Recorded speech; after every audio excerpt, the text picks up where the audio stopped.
Okay, so in this type of question here, they give you a calculation, okay, and we need to use this then to help us work out a slightly different calculation. But notice the numbers sort of correspond, they're very similar, aren't they? So, and what I do, I find some space, so I've got some space underneath here, and I'll write down what they've given me, okay? So this is true, okay, what they've said here, and then I'm going to change this, right, so that it comes like that. So in this case here, I've got 730.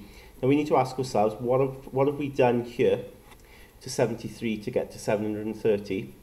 And if you see, we've added a 0, haven't we? So if we add a 0, we're like making it 10 times bigger. We times it by 10. So I need to do the same to the answer then, okay? Because what you do to one side, you've got to do to the other side as well. Okay, so because I've added a 0 onto that there, I need to add a 0 onto this answer here, okay? So I changed it to become 730, but I need to change this as well. So we've got 2 zeros on the end. Okay, so 2 zeros added on at the end. Well, that's like timesing by 100, okay? I'm adding 2 zeros, but I need to do the same then to the answer. So I need to add 2 zeros onto this.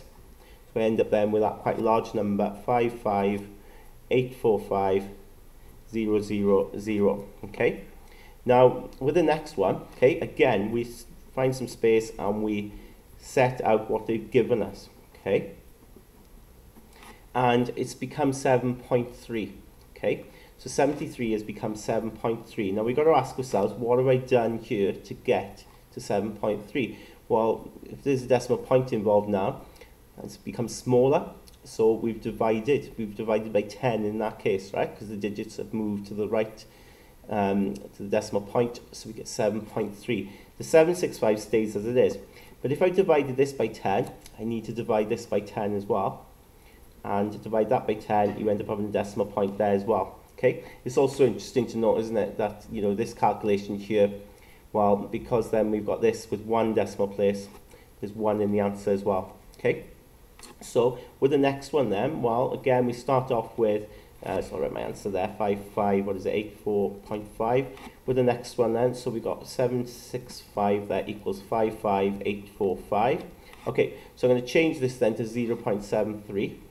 Okay, now in that case, I've not just made it 10 times smaller, I've made it 100 times smaller, because the digits have moved 2 places to the right. Okay, we'll keep this as 765. But, you know, we can see we've got 2 decimal places, haven't we? So I'm going to have now 2 decimal places in my answer. So the decimal point is going to go there. All right? But then I need to change this. So to change that from 765 to 76.5, okay, I need to make this 10 times smaller, divided by 10. So I'm going to divide the answer by 10. So I get then 55.845.